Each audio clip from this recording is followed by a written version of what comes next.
Mabuti nandito ka na. I was so worried about you. Kanina pa kita hinihintay.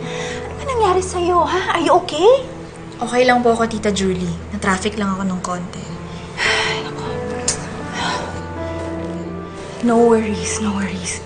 Basta okay ka. Alam mo naman, I worry about you. Kasi dito sa Maynila, naku, ang daming oportunista sa tabi-tabi. You never know. Tita, sa dami ba naman ng pinagdaanan ko, wala nang makakaloko sa akin na kahit na sino. So next time, huwag na kayong mag-alala sa akin. Kaya ko po ang sarili ko. Trust me. Diana, sa'yo buong-buo ang tiwala ko. Eh, paano yung mga tao sa paligid mo, hindi ba? Tita Julie, thank you. Thank you? For what?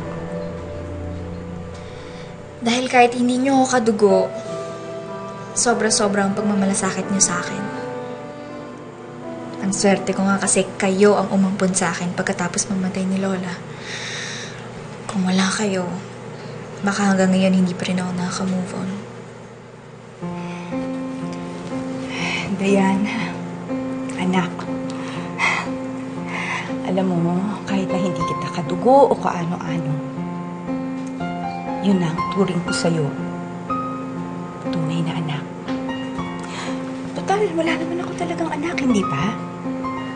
At saka, kung ano man yung meron ako ngayon, lahat nitong nakikita mo, sa'yo to.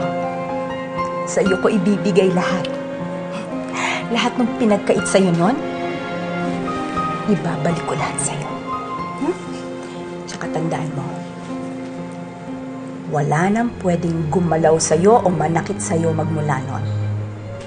Because I will be your protector. Tandaan mo yan, ha? Pangako ko sa'yo yan, anak. Salamat, Tita. Wala ko. Tumalik ka na.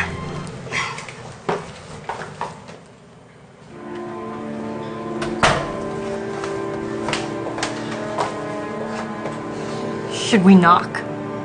What for? Let's go. Pero nervous ako dun, ha? Diyos ko, mabuti na lang at nalaman mo nasundan ka ng Ashley. Kundi patay, siguradong booking kayo ng mami mo. Ay, nako, Tita. Kahit ako kinabahan ako dun, mabuti na lang nailigaw ko siya. Eh, pero teka, paano mo nalaman na nasundan ka pala nila Ashley? Nakapasok na po ako sa lobby nitong hotel. Tapos, naramdaman ko may sumusunod sa akin.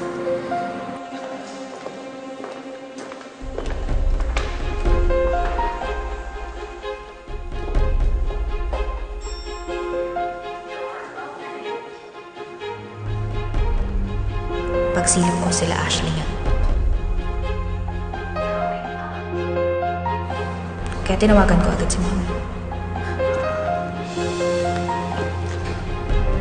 Mami, sina Ashley, mga kaibigan niya, nasundan ako. Ha? Nandito si Ashley? Opo, Mami, hindi ko alam kung anong gagawin ko. Ganito, anak, ha? Sa 4th floor ka pumunta. Iti-text ko sa'yo kaagad kung saan kang room papasok. Okay po. Sige, bye-bye.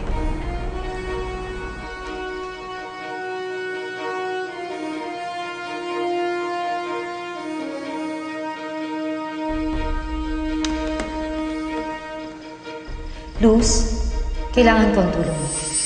Mabuti na lang. Pero alam mo, dapat mula ngayon, mas maging maingat tayo. Kung hindi, sayang lahat ng pinagpapagura natin kapag nabuko nila, nabuhay si Alexa at magkasama na kayo ng mami mo. Yes, Tita, I'm sorry. Huwag kayong mag-alala. Sa susunod, mas lalo akong mag-iingat. Dahil ayoko masira ang mga plano ni Mommy sa kanila. Better make sure.